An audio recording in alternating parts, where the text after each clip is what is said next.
Shalom Aleihim. Bapak Yahweh memberkati saudara sekalian. Malam hari ini saya akan tes.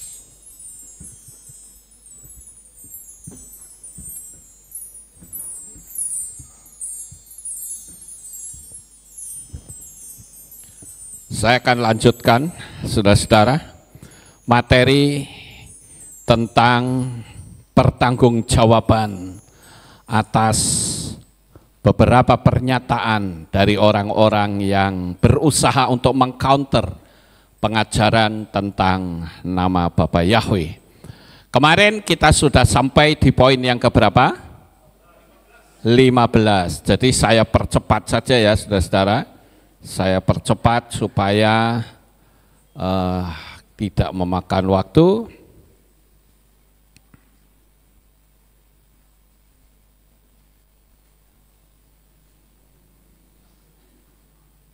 Nah, sampai di sini. Sekarang kita sampai di poin 16. Mereka berkata, mengapa harus nama Yahweh? Buktinya di nama Arab Yunani juga ada mujizat. Kita sering mendengar seperti itu, bukan? Ya, nggak perlu diganti karena toh nama Yunan juga ada mujizat. Dan kita juga ada damai sejahtera. Nah, kalau ada orang yang ngomong seperti itu, kita jawabnya bagaimana, saudara-saudara? Nah, di sini saya memberikan jawaban seperti ini. Kalau bicara mujizat, tidak bisa dijadikan tolak ukur sebagai kebenaran. Karena apa? Ahli sihir Mesir juga bisa bikin mujizat. Ya, air menjadi darah. Kemudian ya apa sajalah yang Tuhan bisa lakukan, setan juga bisa lakukan. Ya, dukun juga bisa bikin mujizat. Kemudian kalau bicara damai sejahtera, Yesua sudah pernah memberitahu bahwa dunia juga bisa memberi damai sejahtera. Jadi ukuran kebenaran itu bukan mujizat dan damai sejahtera. Saya akan bacakan di dalam kitab Matius pasal 24 ayat 24 dan 25 dikatakan, sebab Hamasiah palsu dan nabi-nabi palsu akan dimunculkan dan mereka akan memberi tanda-tanda yang dahsyat dan keajaiban-keajaiban sehingga menyesatkan, bahkan jika mungkin mereka yang terpilih. Lihatlah, aku telah mengatakan kepadamu sebelumnya. Nah, dari ayat ini saja kita sudah tahu bahwa nabi-nabi palsu, bahkan kuasa-kuasa kegelapan juga bisa bikin mujizat, bisa bikin tanda-tanda heran. Kemudian di dalam kitab Yohanes 14, ya, Yohanan 14 ayat 27 dikatakan, aku meninggalkan damai sejahtera bagimu. Aku memberikan damai sejahteraku kepadamu. Perhatikan kalimat berikutnya, bukan seperti yang dunia berikan. Berarti dunia bisa memberi damai sejahtera tidak? Bisa, saudara. Aku memberikannya kepadamu, jangan biarkan hatimu digelisahkan, dan jangan biarkan dia takut. Siapakah yang bikin mujizat? Nah, kalau sudah bicara bikin mujizat, kita tentu tahu, kalau saudara memperhatikan materi saya, ada pengajaran tentang siapakah yang bikin mujizat.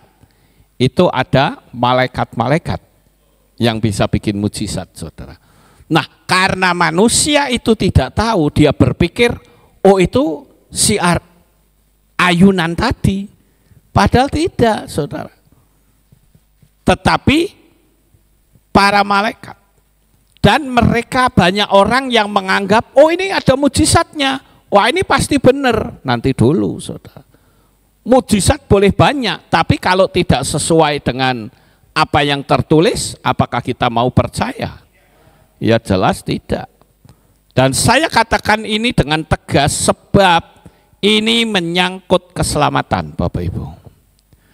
Jadi kita mesti harus hati-hati, karena kalau tidak kita bisa tersesat, kita bisa binasa. Ya Bapak Ibu. Kemudian yang ke-17, pernyataan ke-17. Kita panggil nama ayunan juga enggak dapat hukuman kok. Hidup wajar-wajar saja, bahkan diberkati, jadi enggak perlu aneh-aneh lah. Nah, kalau ini saya memberikan jawaban seperti ini. Kalau ukuran itu adalah merupakan tidak dihukum, itu berarti benar. Bagaimana dengan orang-orang ateis? Mereka percaya Tuhan atau tidak? Tidak percaya. Tapi kenapa mereka juga hidupnya diberkati? Karena yang namanya berkat itu ada dua, saudara. Yang namanya berkat umum dan berkat khusus. Berkat umum itu adalah berkat yang menyangkut kehidupan sehari-hari. Seperti misalnya kekayaan, kehidupan yang mapan, kehidupan yang nyaman, itu berkat umum. Sama seperti hujan dan terik matahari atau sinar matahari, itu juga berkat umum. Paham Bapak Ibu? Tetapi berkat khusus bukan begitu. Berkat khusus itu adalah jaminan keselamatan yang Bapak Yahweh berikan kepada kita. Ya Bapak Ibu, jadi ini yang harus kita pahami. Bahkan kalau bicara masalah enggak dapat hukuman, lah kita mau teriak aku anti Tuhan, apakah langsung mati? Tidak. Kecuali kalau ada malaikat yang lewat, ya kita bisa dikampleng seperti Raja Herodes. Kan Raja Herodes kan begitu ya. Jadi kita harus menyadari saudara, buat apa kita punya kepercayaan jika kita tidak berpikir akan tujuan kita nanti setelah mati. Karena hukuman kekal itulah yang harus kita pikirkan, bukan hukuman di dunia ini. Di dunia ini bisa saja kita tenang-tenang. Saudara mau main judi, saudara mau berzina, saudara mau merampok, juga tidak akan menerima hukuman seketika. Makanya saya katakan kecuali kalau ada malaikat lewat. Seperti di dalam kitab Maaseslihim atau Kisah Para Rasul pasal 12 ayat 21 sampai 23 saya akan bacakan. Dan pada hari yang tertentu, sambil mengenakan pakaian kerajaan dan duduk di atas kursi pengadilan, Herodes menyampaikan pidato kepada mereka, dan rakyat terus mengeluh-elukan, ini suara Elohim dan bukan dari manusia. Namun seketika itu juga seorang malaikat Yahweh menamparnya karena dia tidak memberikan kemuliaan kepada Elohim, dan dia menghembuskan nafas sehingga menjadi mayat yang dimakan cacing-cacing. Nah ini pengecualian saudara ya. Kalau pas kita, makanya saya katakan kita hati-hati dalam berbicara. Jangan kita melecehkan Tuhan. Ya. Walaupun saya tadi mengatakan kalau saudara berkata aku anti Tuhan, juga enggak akan menerima hukuman seketika. Itu pun dengan catatan kalau enggak ada malaikat lewat. Kalau ada malaikat lewat, kampleng selesai saudara. Seperti Herodes, mau jabatan setinggi langit sekalipun, enggak ada apa-apanya dengan malaikat saudara. Wong jabatan raja sekalipun ya tetap makannya nasi, minumnya air. Ya, ngapain kita perlu takut saudara? Makanya saya katakan kita sebagai anak-anak Bapa Yahweh harus hati-hati. Jangan ikuti orang-orang yang mengcounter nama kudus Bapa Yahweh dengan ucapan-ucapan yang sembrono. Sekarang yang ke-18.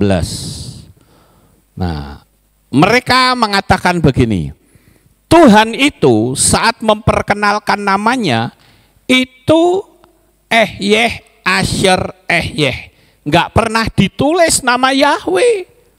Coba saudara lihat di dalam kitab Keluaran 3 ayat 14. Saya jawab, betul sekali. Tapi sayang sekali ungkapanmu itu terlalu licik. Kenapa? Karena Anda melihat hanya ayat 14. Sambung dong ayat 15-nya, baru ketemu nama Yahweh. Tapi kalau ayat 14 ya nggak akan ketemu. Itu pun terjemahannya salah. Mereka mengatakan aku adalah aku. Itu salah. Kalau aku adalah aku tuh dalam bahasa Ibrani ani wa ani. Tapi ini Ehyeh Asher Ehyeh itu aku ada yang aku ada. Ini bicara tentang keberadaannya Tuhan. Bahwa Tuhan itu benar-benar ada. Nah, saya bacakan ayat 14 dan 15 di Keluaran 3. Saya akan baca ayat 14 dulu yang menjadi andalan para penolak nama Yahweh. Shemot atau Keluaran 3 ayat 14 terlebih dahulu. Dan berfirmanlah Elohim kepada Moshe, aku ada yang aku ada. Nah, ini terjemahannya sudah diluruskan. Lalu dia berfirman, engkau akan mengatakan hal ini kepada Bani Israel, aku ada telah mengutus aku kepadamu. Selesai. Nggak ada nama Yahweh di situ. Tapi kalau saudara baca ayat 15-nya, baru nama Yahweh muncul. Ayat 15, dan Elohim berfirman lagi kepada Moshe, katakan demikian kepada Bani Israel, Yahweh Elohim leluhurmu, Elohim Abraham, Elohim Yitzhak, dan Elohim Yakov telah mengutus aku kepadamu. Itulah namaku untuk selama-lamanya dan itulah pengingat bagiku turun-temurun. Itulah namaku selama-lamanya. Dan selama-lamanya itu kira-kira berapa tahun ya saudara? Iya kekal, nggak ada lagi hitungan waktu. Ya. Makanya kalau ada orang yang mengatakan, oh nama Yahweh itu hanya di perjanjian lama saja. Wah ini parah banget saudara. Kalau selama-lamanya ya sampai dunia kiamat. Iya toh?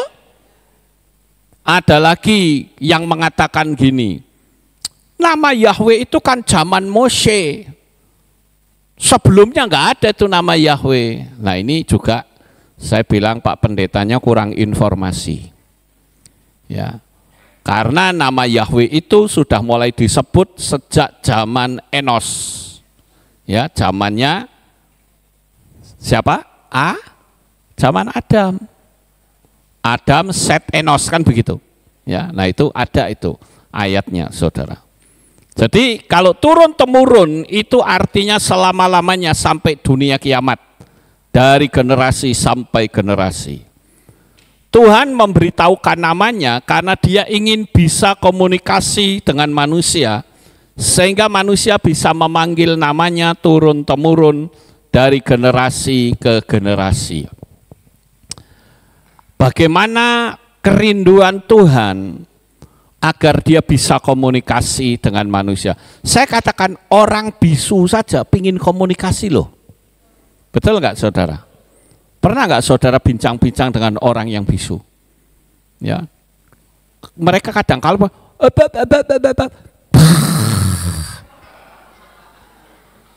iya toh? Dulu pernah ada ya, jemaat laki-laki di sini, wah kalau ngomong,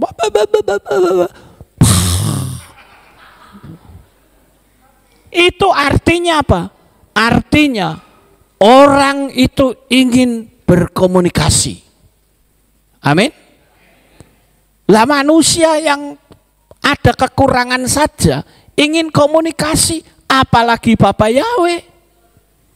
Masa Bapak Yahweh ngomong, kamu ingin tahu namaku, namaku ada. Mana ada seperti itu, nggak jelas. Karena ada yang mengatakan bahwa nama YHWH itu nggak bisa dibaca. Ya iyalah kalau pikiran orang Indonesia atau orang Goyim nggak bisa baca. Tapi kalau pikirannya orang Ibrani ya pasti bisa. Paham ya Bapak Ibu? Jadi itu poin yang ke-18. Kita sebagai anak-anak Bapak Yahweh harus betul-betul menyadari. Ini menyangkut keselamatan. Kemudian yang ke-19. Ada yang mengatakan begini. Kalau begitu, berarti kelompok Yahweh saja yang akan selamat. Iya, betul. Ya, jawaban saudara benar. Iya. Kenapa? Karena memang Tuhan menghendaki namanya dipanggil. Tuhan menghendaki namanya disembah, bukan nama lain. Ya, di dalam kitab Bereshit pasal 23 atau Bereshit. Shemot ya, Shemot 23 atau Keluaran 23 ayat 13. Saya bacakan, saudara perhatikan, ini keras banget ya. Ini keras banget ayat ini. Dan dalam segala hal yang telah kufirmankan kepadamu, haruslah kamu waspada. Dan janganlah kamu menyebut nama ilah-ilah lain. Hal itu janganlah terdengar dari mulutmu. Keras ini ayat saudara. Jangan sampai kita menyebut nama ilah-ilah lain. Makanya saya bilang kalau saudara ibadah tapi masih campur-campur, itu melanggar ayat ini saudara. Ya. Campur-campur supaya aman. Ini bukan masalah es campur, bukan masalah makanan campuran. Ini masalah keselamatan. Ya, saya kalau sudah menyangkut masalah nama, itu tegas, saudara. Jadi jangan pernah kita itu ada dalam ritual campur-campur, saudara-saudara. Jadi saya berharap saudara yang ada di tempat ini, baik jemaat umum maupun kaum muda, perhatikan baik-baik. Jangan sampai kita ikut ibadah di tempat yang campur-campur. Kita salah di hadapan Tuhan. Ya. Kalau saya perhatikan kasus ini, saudara, ini sama persis seperti zaman Noah. Kebenaran jelas-jelas sudah ada di depan mata. Noah itu memberitakan kebenaran itu bukan 1-2 tahun loh saudara. 120 tahun. Itu bukan waktu yang pendek. Beritakan dari hari ke hari. 120 tahun dapat memenangkan 1 jiwa aja tidak.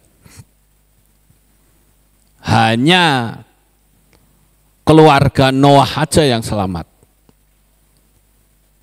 Cuma berapa orang? 8 orang. Dan angka 8 itu kalau dihitung pakai angka gematria, itu kan angka 8 itu huruf Het. Het itu artinya khayai. Khayai itu hidup kekal, nggak ada matinya. Makanya kata Noah itu huruf depannya nun. Nun itu simbolnya adalah kecambah. Nun itu simbolnya adalah benih yang mulai bertumbuh. Ya. Saya tentu tidak menceritakan ini, nanti keluar jalur, saudara. Saya hanya ingin menceritakan bahwa kasus ini sama seperti zaman Noah. Noah bikin bahtera, diolok-olok, digoblok-goblokin, dihina, dicaci maki, digila-gilain. Tapi apakah Noah itu mundur? Tidak.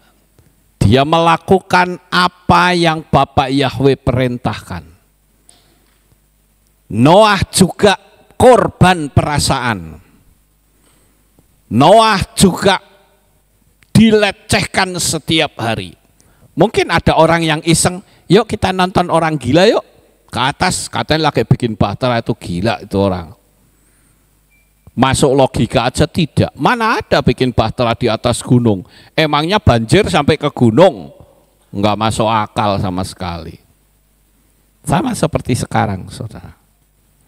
Dengan segala ilmu teologi yang dia dapat dari sekolah, dia tunjukkan kepada jemaat kepandaiannya untuk mengelabui, sehingga orang tidak lagi memanggil nama yang kudus. Dan dengan berjalannya waktu akhirnya mereka mengakui, oh ternyata benar, tapi dicampur-campur. Makanya tadi ada ayat yang mengatakan janganlah kamu menyebut nama ilah-ilah lain. Saya berharap bagi saudara yang masih senang campur-campur, saudara menjadi sadar dengan ayat yang tadi saya sodorkan. Kita pun harus belajar untuk bersikukuh, tidak akan berubah. Sekali Yahweh, sekali Yeshua, tetap Yahweh dan Yeshua. Ya, boleh beri tepuk tangan, haleluya. Karena ini sudah bukan masalah gereja, bukan masalah sinode, bukan masalah teologi, tetapi ini adalah masalah keselamatan. Pernah ada orang yang bertanya begini, kenapa ya? Itu kan sakjane gampang toh? Ya gampang memang lah, buktinya mbah-mbah di sini di Kehilat Alep Tau aja gampang kok. Iya toh? Buktinya mbah-mbah di sini panggil nama Yahweh hayo dengan sukacita. Padahal mereka mungkin pendidikannya tidak profesor, tidak doktor. Saya hanya mengatakan memang itu mudah, tapi kita harus tahu bahwa di balik itu ada spirit yang mengikat. Ada spirit yang berusaha untuk membinasakan mereka. Jadi kita mesti waspada. Saya tidak peduli kalau orang mau mengatakan, oh itu Pak Lukas sendiri yang mau nganggap paling benar. It's okay, terserah. Dan saya hanya berkata, yes, memang aku ingin paling benar. Lah kalau tidak berarti saya tidak mengakui ini sebuah kebenaran, lalu saya kasihkan jemaat makan racun, saudara. Iya toh? Kalau sudah tahu nama itu, ya itu bukan sesembahannya orang Israel, itu saya ibaratnya begini. Saya punya gelas lah ya, saya ambil contoh inilah gelas. Gelas ini isinya racun, saudara-saudara. Tapi etiket racun ini tak kelotok, tak kletek, kemudian tak tulisi madu menyehatkan. Lalu saya teriak-teriak, saudara, ini madu yang menyehatkan. Saudara percaya nggak? Percaya. Tapi coba diminum, sehat? Mati iya, saudara. Kenapa? Karena eksistensi madu, eksistensi racun tidak akan berubah hanya karena diubah etiketnya saja. Enggak akan. Kalau Bapak Yahweh ya Bapak Yahweh saja. Kalau nama lain ya nama lain, jangan dicampur-campur, saudara. Kalau saya lihat ya gambar ini cukup ngeri loh. Ini menakutkan bagi saya. Kenapa? Karena kalau sudah seperti ini, saudara mau minta tolong sama siapa?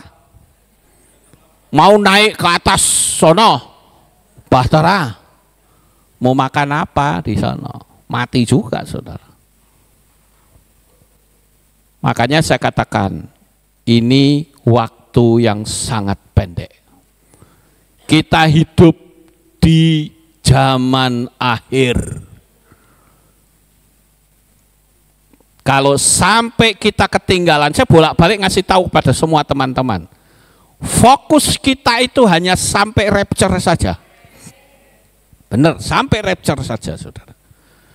Karena kalau sudah rapture, keselamatan itu kembali kepada orang Israel, dan itu pun yang selamat cuma 144.000 orang dari 12 suku Israel. Sementara yang ketinggalan, kita akan masuk ke satu masa yang namanya The Great Tribulation. Ambillah sebuah contoh. Sekarang sudah terjadi rapture. Kemudian datang pengumuman. Terhitung pada tanggal 1 Maret, semua penduduk dunia ini harus mengikuti NWO, New World Order. Dan di situ juga ada yang namanya sistem agama tunggal. Bagi saudara yang tidak bersedia menjadi member, maka orang tersebut akan dianggap teroris dan melawan sistem globalis. Dan Anda, semua aset yang dimiliki akan disita. Kira-kira kalau ada pengumuman seperti itu, piye kira-kira saudara? Ya udahlah, daripada aset saya disita, daripada rumah saya diambil mereka, ya udahlah, nggak apa-apa lah. Ya. Padahal dengan saudara berkata nggak apa-apa, itu artinya saudara sudah menyerahkan nyawanya kepada mereka. Dan umurnya cuma 3,5 tahun saja kok. Setelah itu kita akan binasa selamanya. Tapi kalau kita bisa bertahan sampai 3,5 tahun, saya juga agak mikir ya, apakah mungkin bisa ya di masa The Great Tribulation orang bisa bertahan, melarikan diri ke sana kemari. Saya kadang ragu saudara. Paling-paling upahnya masuk ke kerajaan 1000 tahun. Coba saudara perhatikan urutan timeline-nya. Kalau orang bilang, oh orang dapat keselamatan. Keselamatan itu hanya yang mereka orang suka sebut dengan darahnya sendiri. Cuman saya tidak yakin orang bisa bertahan. Orang disiksa habis-habisan, masa sih kuat? Tiap hari disiksa, ayo. Kuat nggak kira-kira? Saya yakin nggak kuat. Jangankan kok tiap hari, tiap menit saja disiksa terus bisa gila. Makanya inilah saatnya saya katakan, jangan sampai terjadi orang-orang yang pada kambul-kambul kayak begitu saudara. Itu sudah tinggal tunggu kematian saja. Jadi bersiap-siaplah. Waktu rapture akan segera tiba. Bertahanlah dalam iman. Setialah ibadah. Untuk menggenapi seperti yang tertulis dalam kitab Ifrim 10 ayat 25. Janganlah kita menjauhkan diri dari pertemuan-pertemuan ibadah kita seperti yang dibiasakan oleh beberapa orang menjelang kedatangan Tuhan yang semakin mendekat. Makanya saya katakan kalau sampai saudara dalam 1 minggu tidak ibadah dan saudara enjoy saja, saudara bermasalah hati saudara dengan Tuhan. Kalau saya nih 1 minggu nggak ibadah, waduh gelisahnya itu minta ampun saudara.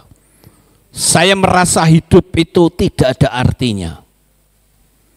Tapi kalau banyak orang yang masih enjoy berbulan-bulan, bertahun-tahun, paling-paling datang kalau perayaan 7 hari raya, saya khawatir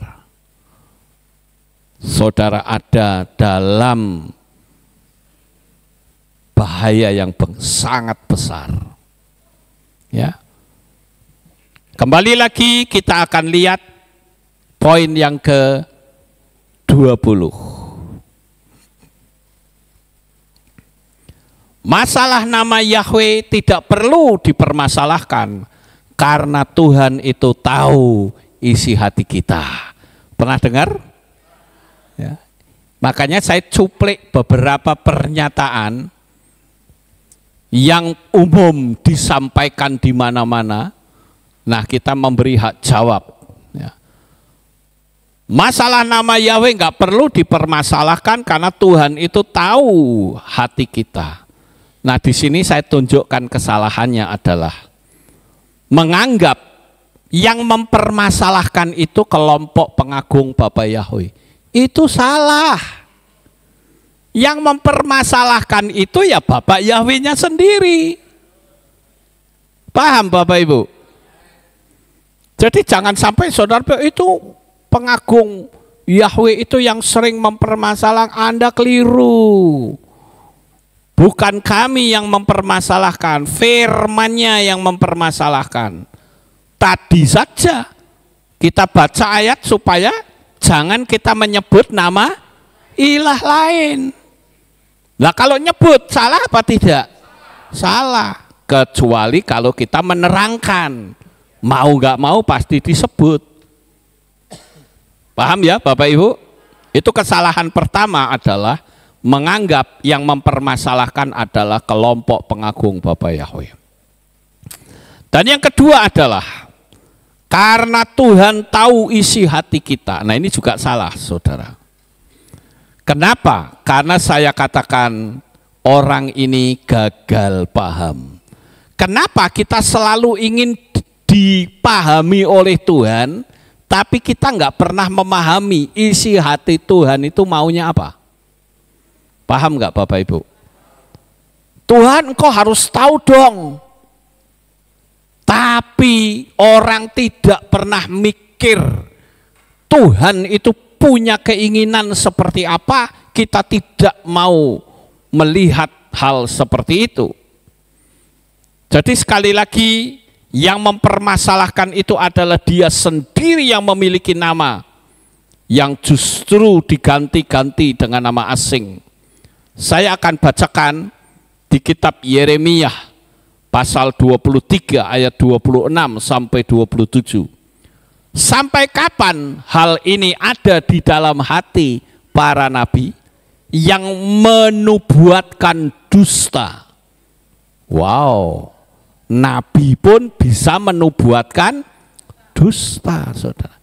Ya, mereka dalam hatinya adalah para nabi pembohong yang berencana untuk membuat umatku melupakan namaku.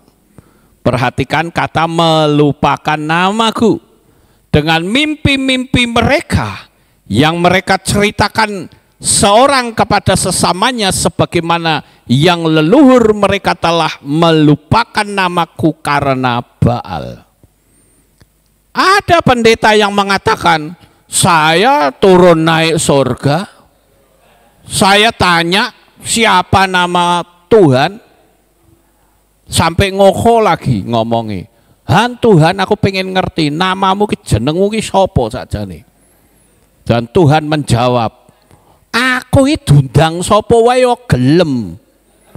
Mana ayatnya, saudara? Kalau begitu apakah Bapak Yahweh dipanggil Nyi Roro Kidul juga mau? Ya tidak. Lah ini kadangkala apa? Hanya karena kalau orang sudah bicara penglihatan, sudah bicara turun naik surga, kita agak takut untuk mengcounternya, saudara. Bahkan ada seorang pendeta yang berkata, aku sudah ke surga, di sana adanya nama Yahweh dan Yesua. Itu betul, tetapi dalam pelayanan sehari-harinya masih ayunan juga, saudara. Atau campur-campur. Nah, di situ saya jujur, saya ragu.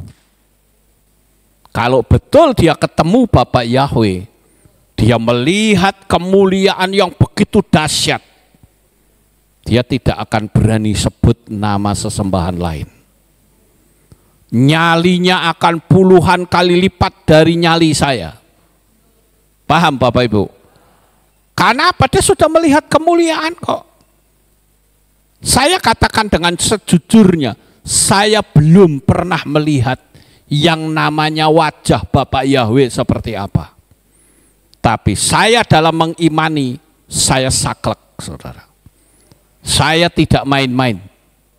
Apalagi kalau sudah melihat, wah, nyalinya sepuluhan kali lipat dari orang biasa.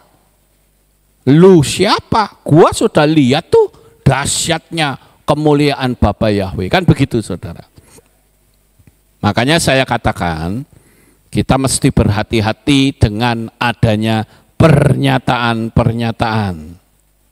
Dan ingat bahwa nama ayunan itu ada spiritnya. Sehingga orang yang katanya bertitel saja sulit memahami hal yang sangat mudah. Sedangkan mbok-mbok tua yang ada di Kehilat Aleftau dengan mudahnya menerima nama Yahweh. Nanti saya ngomong gini dianggap melecehkan. Ya toh? Tapi faktanya memang begitu, bukan? Saya bukan melecehkan, tapi fakta. Faktanya di sini banyak sekali mbok-mbok tua yang dengan mudahnya panggil nama Yahweh.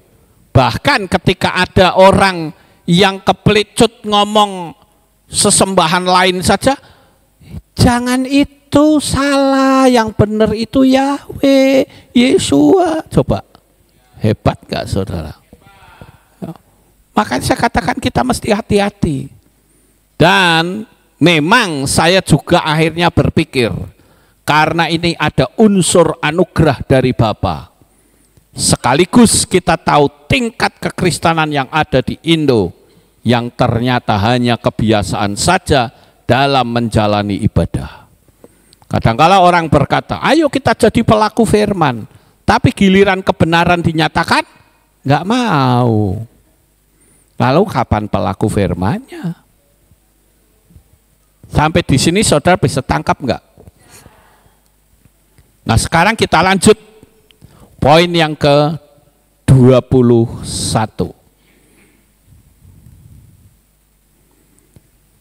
Kita hidup dalam perjanjian baru. Dan nama Yahweh itu sudah diberikan kepada Yesus. Jadi yang penting adalah Yesus. Nah dia kutip di dalam kitab Yohanan atau Yohanes 17 ayat 11. Ya. Ini saya bacakan dari versi LAI. Dan aku tidak ada lagi di dalam dunia, tetapi mereka masih ada di dalam dunia. Dan aku datang kepadamu ya Bapa yang kudus, peliharalah mereka dalam namamu, yaitu namamu yang telah engkau berikan kepadaku, supaya mereka menjadi satu sama seperti kita. Selama aku bersama mereka, aku memelihara mereka dalam namamu, yaitu namamu yang telah engkau berikan kepadaku. Aku telah menjaga mereka, dan tidak ada seorang pun dari mereka yang binasa, selain daripada dia yang telah ditentukan untuk binasa, supaya genaplah yang tertulis dalam kitab suci. Dalam teks ini, saudara-saudara, orang menganggap bahwa oh nama Yahweh itu sudah diberikan kepada Yesua. Itu pun nyebutnya nama ayunan, ya, nama Yunani. Nah ini kalau namanya nama Yunani ini saya kadang mikir saudara. Jangan-jangan malaikat memberikan informasi itu salah. Ya. Malaikat Gabrielnya itu salah, saudara. Dia tidak ingat kalau Maria dan Yusuf itu adalah orang Ibrani. Sehingga memberi namanya adalah nama penjajah. Pertanyaan saya, mungkinkah hal seperti itu? Ya tidak. Dan ayat ini itu sudah diperbaiki oleh ILT. Dikatakan demikian, dan aku tidak lagi berada di dunia ini. Mereka ini masih ada di dalam dunia. Dan aku datang kepadamu, Bapa yang kudus, peliharalah mereka dalam namamu, yaitu mereka yang telah engkau berikan kepadaku, supaya mereka menjadi satu sama seperti kita. Karena ini yang memang yang sedang dibicarakan kan bukan nama sebetulnya, saudara. Yang dibicarakan itu adalah nama. Yang dibicarakan adalah mereka, yaitu murid-murid Yesua. Ayat 12, ketika aku ada bersama mereka di dunia ini, aku senantiasa memelihara mereka dalam namamu, yaitu mereka yang telah engkau berikan kepadaku. Aku telah menjaganya. Yang dijaga apa? Mereka. Ya, bukan nama yang dijaga. Dan tidak seorang pun dari antara mereka yang binasa, kecuali anak kebinasaan itu, supaya kitab suci dapat digenapkan. Bagaimana dengan pernyataan Yesua bahwa dia menyatakan nama Bapa? Kalau mereka berkata bahwa nama Yahweh itu hanya ada dalam perjanjian lama saja, bagaimana dengan Yesua yang berkata dalam Yohanan 17 ayat 6, aku telah menyatakan namamu. Menyatakan itu diambil dari kata nyata. Kalau dikatakan menyatakan berarti sebelumnya enggak nyata, alias kabur, buram, enggak jelas. Itu sebabnya Yesua menyatakan nama kepada apa? Kepada orang-orang yang telah engkau berikan kepadaku dari dunia ini. Mereka adalah milikmu dan engkau telah memberikan mereka kepadaku, dan mereka telah memelihara firman-Mu. Nah, ini penting saudara yang terkasih. Karena kalau kita lihat di dalam kehidupan kita sebagai anak-anak Bapa Yahweh, kadangkala kita melihat ada sesuatu yang aneh, yang lucu. Kalau kita lihat di ayat, coba saya tunjukkan ayat yang lucu, saudara. Nah ini,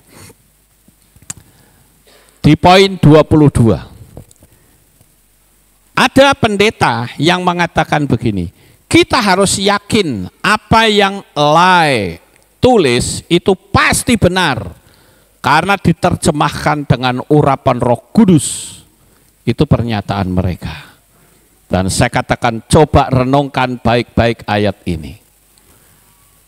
Bahkan kalau saudara baca di dalam kitab suci LAI zaman dulu, saya punya loh kitabnya itu apa? Scan-nya. Dikatakan masuk Yesus dalam masjid. Ada yang seperti itu. Dan nama Yesus itu tertulis Isa Al-Masih. Nah ini kenapa direvisi? Karena orang sudah mulai menyadari kesalahan. Tapi sayang sekali tidak kembali ke nama aslinya yang benar. Coba sekarang saya ajak saudara melihat di kitab Bereshit atau Kejadian pasal 33 ayat 20. Versi LAI bilang apa? Ia mendirikan mezbah di situ dan dinamainya itu Allah Israel ialah Allah. Sekarang yang jadi pertanyaan, Allah pertama itu generic name atau personal name? Allah kedua generic name atau personal name? Kalau seperti ini dianggap benar, berarti saya juga bisa bilang, Jokowinya Indonesia ialah Jokowi. Betul nggak saya ngomong begini? Iya toh. Lalu Jokowi yang pertama itu generic name atau personal name? Harusnya presidennya Indonesia ialah Jokowi. Itu baru benar, saudara. Elohimnya Israel ialah Yahweh. Nah, itu baru benar. Tapi kalau Allah Israel ialah Allah, yang mumet, saudara. Ya. Nah, sekarang kita lihat lagi di poin yang ke-23. Ini saya kumpul-kumpulkan ya. Saya dengan tiap hari saya nonton penyanggahan terhadap nama Yahweh.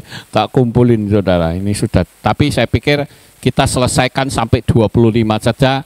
Saya pikir kalau orang mau nonton dari poin 1 sampai 25 nggak paham ya kebangetan, saudara. Ya, itu sudah. Kalau bagi saya very easy, sangat simple, sangat mudah. Ya, tapi kalau nggak paham ya sudahlah terserah. Ya, sekarang di poin 23. Mereka berkata begini, kita harus bisa membedakan antara Allah. Allah hanya besar depannya, kemudian Allah kecil semua, dan Allah huruf besar semua. Mereka bilang, kalau kita bilang Allah huruf besar semua, itu kan berarti Yahweh. Lah saya tanya, loh, kenapa tidak langsung Yahweh saja? Iya toh? Pernahkah ada orang yang usir setan? Hai setan, dalam nama Allah huruf besar semua, aku perintahkan kamu pergi dari sini. Nggak ada, saudara.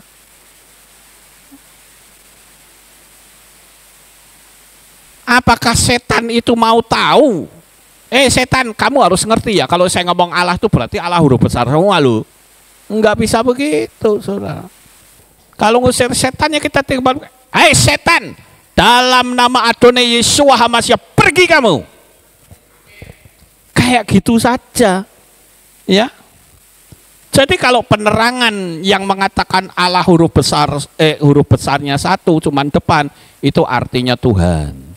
Nek Allah semua kecil semua itu ilah atau berhala. Kalau Allahnya besar semua itu berarti Yahweh. Ya, saya bilang penerangan ini kalau saya katakan jelas ngawur. Kenapa sih kok tidak pakai nama aslinya, itu keberatannya di mana? Uang kitab sucinya suruh kok. Kecuali kalau kitab sucinya tidak menyuruh, lah itu ya it's okay saja, saudara. Jadi ini saya katakan cuma karang-karangan manusia belaka. Tidak ada dasar hukumnya sama sekali. Dan saya yakin kalau setan itu mau konsekuen, dia akan ketawa jikalau ada orang yang ngusir setan pakai nama Allah huruf besar semua. Tapi jangan-jangan setannya bisa pergi loh untuk mengelabui manusia. Bisa nggak kira-kira? Bisa saja, saudara. Ya contohnya pakai salib itu loh. Macam-macam. Nih, ayo, berani kamu? Setannya lari. Emangnya setan lari sama salib? Itu kan penipuan supaya orang mengagungkan salib. Sampai-sampai dulu kita kalau mau perjamuan kudus, salibnya selama mulia, dosaku dihapuskan oleh darah Yesus, kan gitu. Iya toh? Kan kita nyanyinya begitu. Ya. Salibnya selama mulia. Yang mulia itu Yeshua apa salib? Ini harus jelas, saudara. Memang di film Eksorsis itu salib itu menjadi andalan. film Dracula, salib jadi andalan. Kita harus menyadari kita kembali ke kitab suci. Back to the Bible.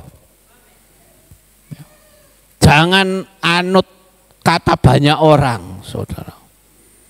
Ya memang nyanyian itu bisa bikin gergel hati, bisa.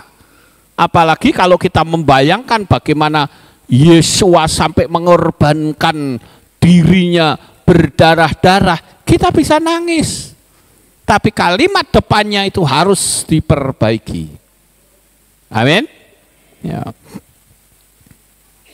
Jadi saya katakan kita harus belajar untuk lebih teliti lagi di dalam kita menjadi orang percaya. Sekarang yang ke-24. Yesua itu berubah bunyi jadi Yesus. Jadi nggak masalah. Ya bagi manusia nggak masalah, yang penting aman. Tapi beda bagi Bapa Yahweh dan Yesua HaMashiach, itu sangat bermasalah. Mengubah nama itu tindakan kriminal. Ya, mengubah nama, mengubah data itu tindakan kriminal. Jadi saudara, kalau saudara lihat gambar-gambar ini, bukankah ini dulu kita terima? Ya, jujur aja saudara. Saya dulu punya tuh gambar yang di ujung sana tuh, yang paling kiri, di Kehilat tuh gede lagi ditaruh di situ. Entah ingat apa enggak dulu kalau yang dari Kehilat gereja lama pindah ke sini masih tak pasang itu. Gede banget yang itu, yang paling kiri, saudara. Tapi dengan berjalannya waktu, akhirnya kita tahu ternyata orang Yahudi nggak pernah ada yang pakaiannya macam kayak gitu. Ya. Coba saudara cari di internet di mana, sekarang kan zaman informasi, gampang. Adakah orang Yahudi yang pakaiannya seperti itu? Nggak pernah ada. Yang pakai pakaian yang benar sesuai firman ya yang pojok paling kanan. Pakai talit, pakai kerudung, ya. Seperti itu, saudara. Nggak ada tuh yang pakai apa selampe merah, biru, ya seperti itu. Terus yang ke-25, yang terakhir, saudara. Ini saya temukan ini agak parah ini ya pendetanya ini. 25. Mereka berani bilang Yahweh karena tidak tinggal di Israel. Coba kalau berani sebut Yahweh di Israel, bisa ditangkap mereka karena dilarang menyebut nama itu. Siapa yang ngomong? Hello. Kita ke Israel panggil-panggil nama Yahweh, nyanyi-nyanyi panggil nama Yahweh loh. Jadi ini Pak Pendeta ini bohong, saudara. Ada baiknya saya putarkan lagi supaya mereka tahu, ya. Coba diputar ya, videonya. Oke, sudah?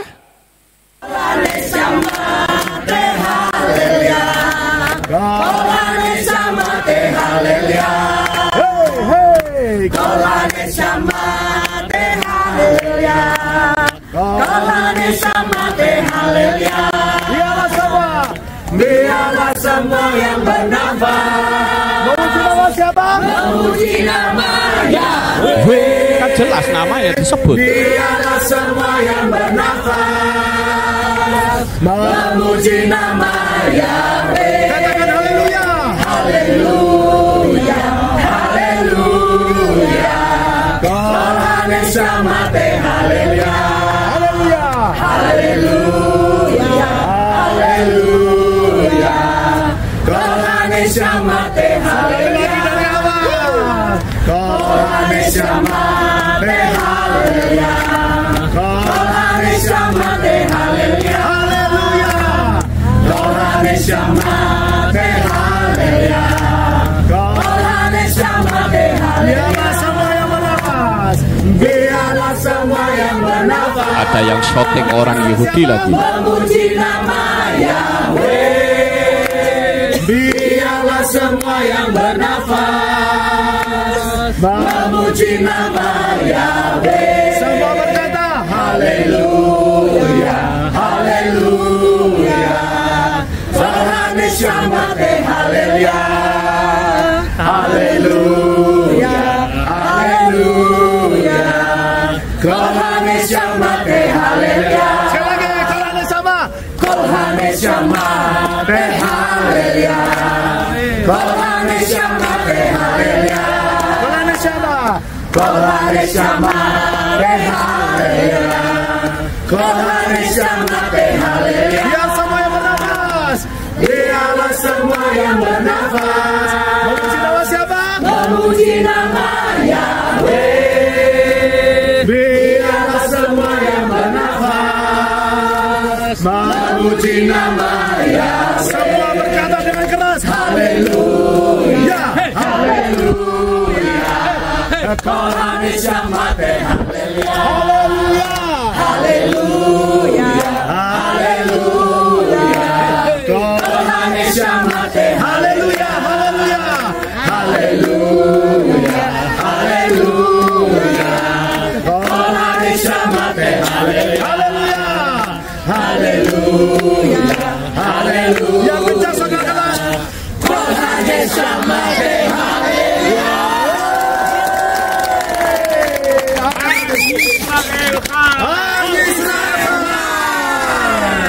I'm Israel Chai.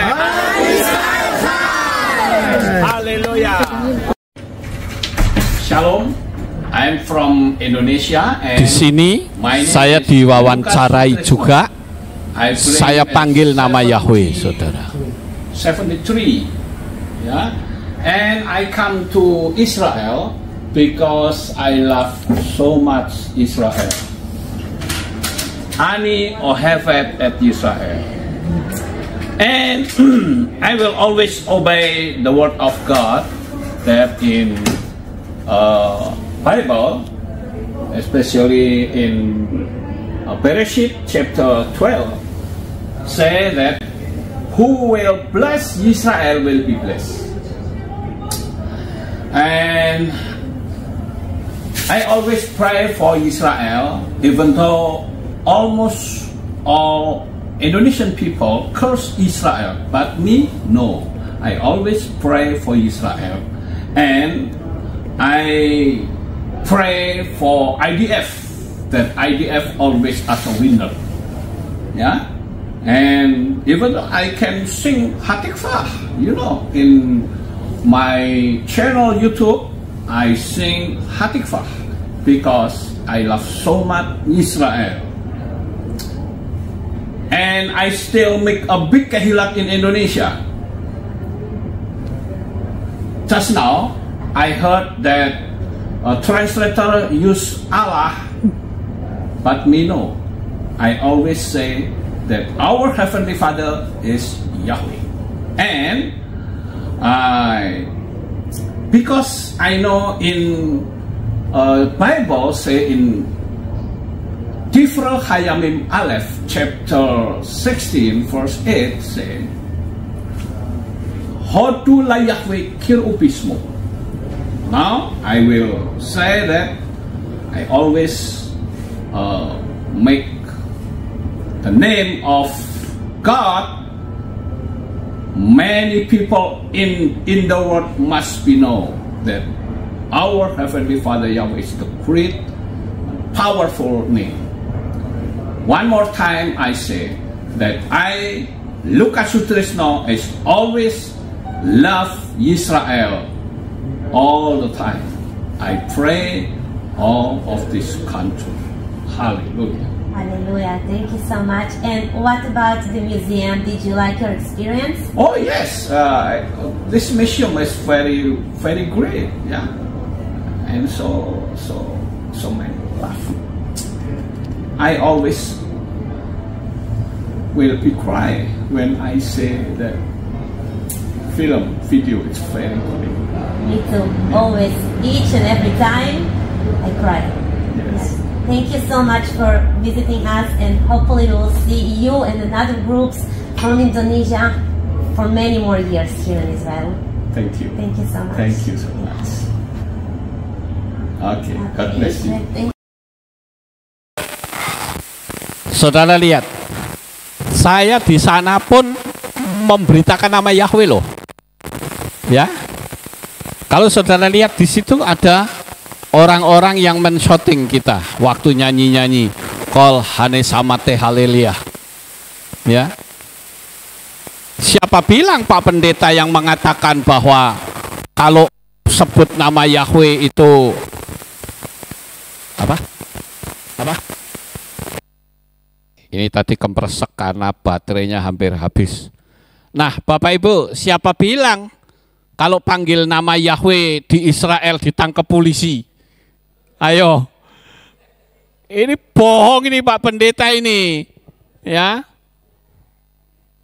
Oh, ya mereka berani karena di Indonesia. Coba di Israel ini buktinya ini. Ya. Kita nyanyi-nyanyi panggil nama Yahweh.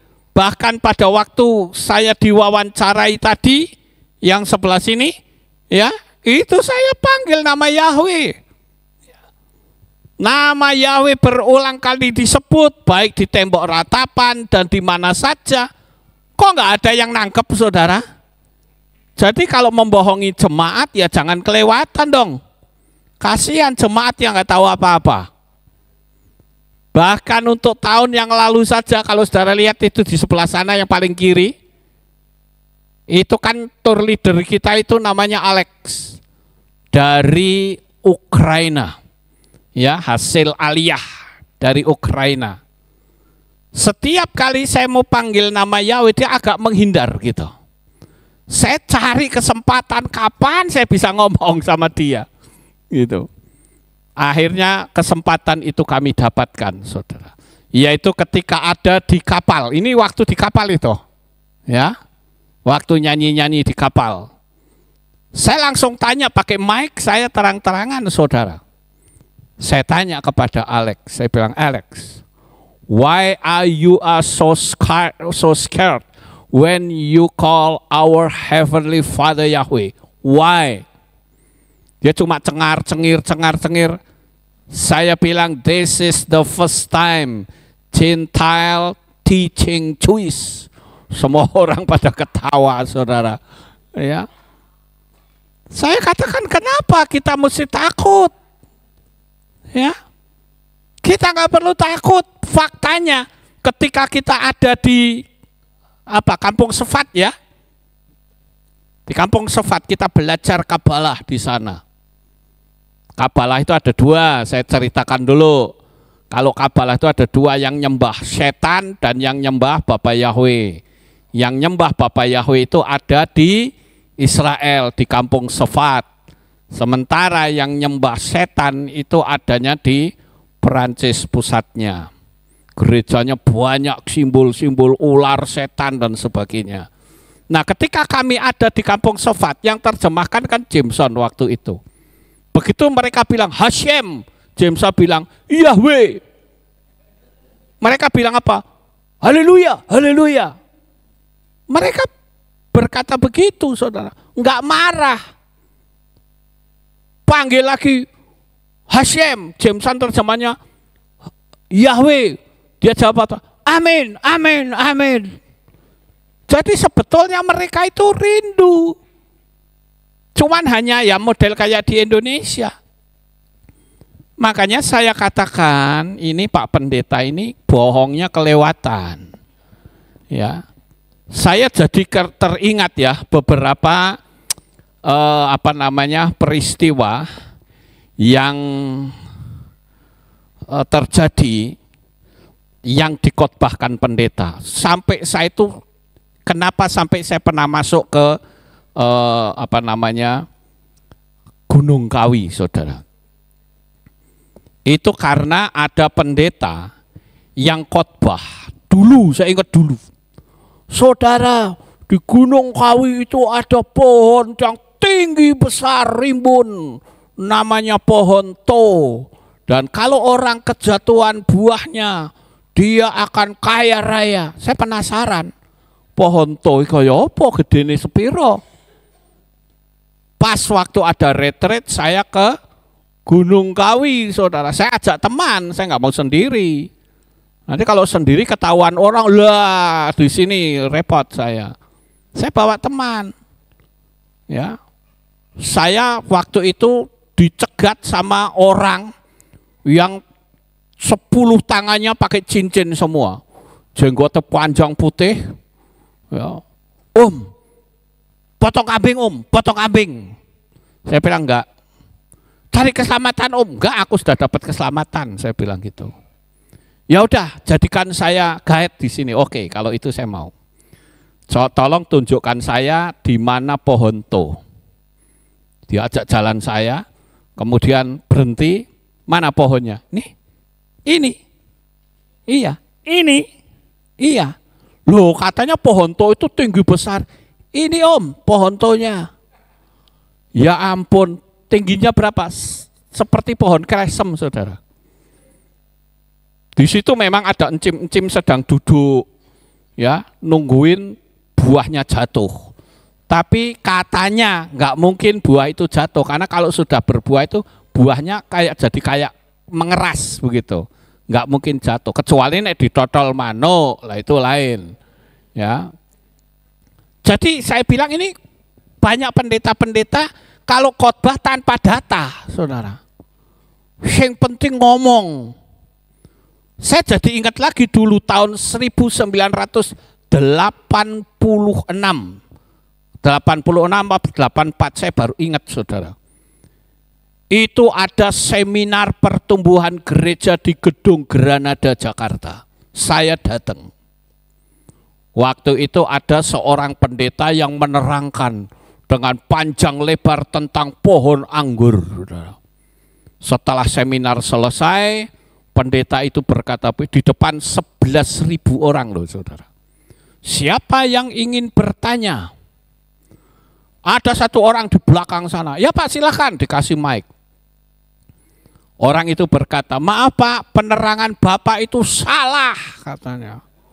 Wah, itu Pak Pendeta itu mukanya merah, marah sambil berkata, loh kamu itu siapa? Kok berani menyalahkan saya? Saya ini belajar loh. Orang bilang, saya petani anggur Pak.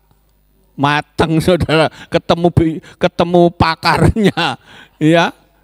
Makanya kalau mau memberi sesuatu, data mesti lengkap, mesti benar, saudara. Saya pada waktu ngasih penerangan tentang mesin CERN, saya foto di situ, dia bilang apa? Oh, itu rekayasa Photoshop. Pak Lukas kan ngerti teknologi, itu direkayasa. Akhirnya saya bikin yang kedua. Pakai apa? Saya nyetir sendiri. Saya ingat dari Winter Tour sampai ke Jenewa, saya nyetir, saudara. Naik mobil, sewa mobil. Ya. Orang kasih komentar apa? Oh, itu kan green screen. Waduh, mumet apa ora, saudara? Pak Lukas tuh ngerti teknologi, ya bisa saja itu pakai green screen. Dalam hati sekarepmu lah, ngomong apa sekarep-karepmu, saudara. Itu. Ya memang repot ya, orang kalau sudah bebal itu angel, saudara. Ya. Nah ini saya buktikan, kalau tadi kan saya diwawancara itu, ya. Sekarang saya buktikan ini bukan rekayasa, nanti saudara anggap rekayasa lagi yang nonton ini. Ini saya buktikan, saudara masuk itu di apa namanya channel YouTube-nya Friends of Zion Museum. Saya ada di sana tuh. Ya. Saya ada di sana, tercantum sampai hari ini, saudara. Itu bukti bahwa saya nggak rekayasa, saudara. Betul-betul saya ngomong, saya memberitakan nama Yahweh. Siapa bilang ditangkap? Enggak ditangkap kok. Ya. Jadi beritakanlah nama Yahweh, bahkan di Israel pun jangan takut. Karena kami sudah memulai nyanyi-nyanyi pakai nama Yahweh. Bahkan disoting sama orang Yahudinya. Iya toh? Nah, jadi saya katakan kita sebagai anak-anak Bapa Yahweh itu harus menyadari ya bahwa kita ini adalah umat-umat pilihan Bapa Yahweh. Ya. Jangan asal ngomong pakai data gitu loh. Enggak perlu juga pakai bahasa-bahasa sing ilmiah. Saya dulu pernah ikut retreat, ya, ada seorang pendeta gelarnya doktor lagi saudara. Saya nggak perlu sebut namanya. Mereka ceramah hampir 2 jam. Teman saya tanya, kowe ngerti? Ora. Karena yang diomongke ngalor ngidul ngetan ngulon ndak genah saudara. Pakainya bahasa-bahasa tinggi. Apa namanya? Bahasa-bahasa teologi. Aku nggak hafal saudara, saya nggak pernah sekolah teologi. Sing penting itu saya ngomong orang mudeng. Kan enak begitu saudara. Nggak usah ngomong reinkarnasi, nanti reboisasi, apa guys mumet saudara. Kita nggak ngerti saudara. Yang penting kita sampaikan dengan gampang. Ya, jadi malam hari ini 25 pernyataan sudah saya jawab. Saya berharap ini nanti akan saya gabung ya. Dari pertama sampai ketiga saya akan gabung, saya jadikan satu. Jadi itu bisa buat acuan. Kalau ada orang yang pingin kenal tentang nama Yahweh, kasih saja video itu. Malam ini saya akan garap supaya bisa penggabungan ini malam ini bisa jadi, saudara. Dan saya percaya Bapak Yahweh terus memberkati kita semua. Siapkan hati saudara untuk tetap setia sampai Tuhan Yesus datang untuk yang kedua kali. Sukses besar untuk saudara. Bapak Yahweh memberkati. Haleluya. Kita tunduk kepala, kita berdoa. Terima kasih Bapak Yahweh. Selesai sudah ibadah kami dari awal, pertengahan sampai pada akhirnya. Dan kami percaya firman-Mu yang telah kami taburkan ini menjadi berkat bagi umat-umat-Mu.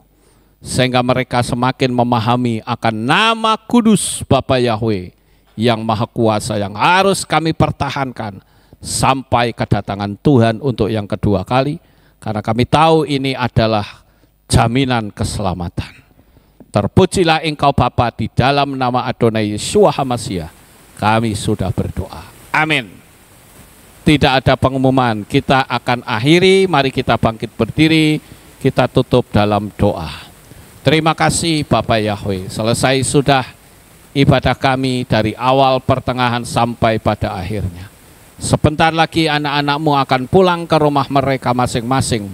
Jaga, lindungi, peliharakan mereka sampai di rumah dengan selamat. Pertemukan kembali pada jam-jam ibadah mendatang di dalam ikatan tali kasih-Mu. Terima kasih ya Tuhan, inilah doa syukur yang kami naikkan kepadamu dalam nama Adonai Yeshua HaMashiach. Kami sudah berdoa. Mari kita angkat tangan kita dan kita akan menerima berkat Kohanim. Haleluya. Yevarecheka Yahweh wa yismereka.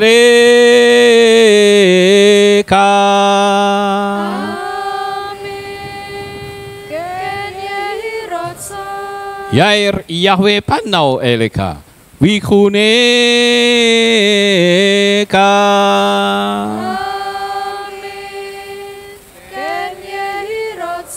Yesa Yahweh panau eleka wa yashem leha shalom.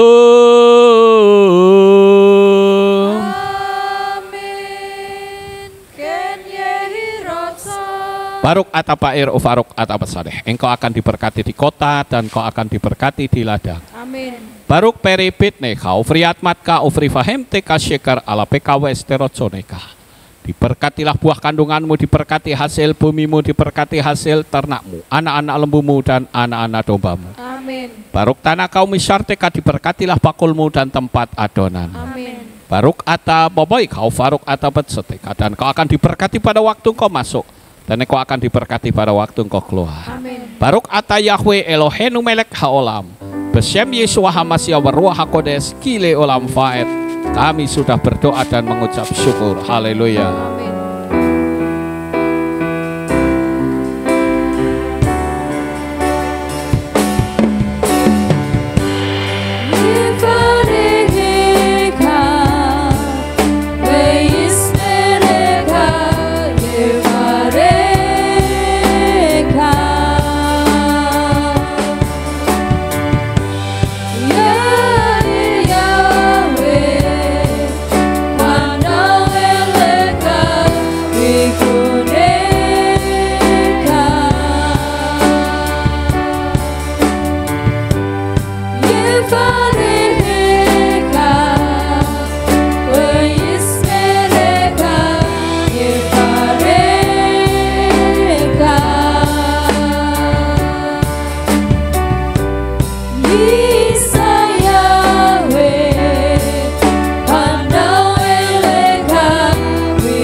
Selamat pulang, Bapak Yahweh memberkati. Yahweh yang Maha Kuasa, terima kasih atas kehadiran Bapak Ibu Saudara sekalian dalam ibadah bersama kami di Kehilat Alef Tau Magelang. Doa saya Bapak Yahweh memberkati dengan kesehatan yang sempurna, damai sejahtera dan berkat materi yang semakin melimpah. Kami menunggu kembali kehadiran Bapak Ibu Saudara sekalian pada jam yang tersedia. Hari Sabat jam 5 pagi, hari Minggu jam 6 pagi, hari Rabu jam 6 sore. Siap sedialah sebagai mempelai Hamasya untuk menyambut kehadiran mempelai pria kita yaitu Adonai Yeshua Hamasya di awan-awan yang permai. Amen lehitraot. Shalom, sampai jumpa kembali.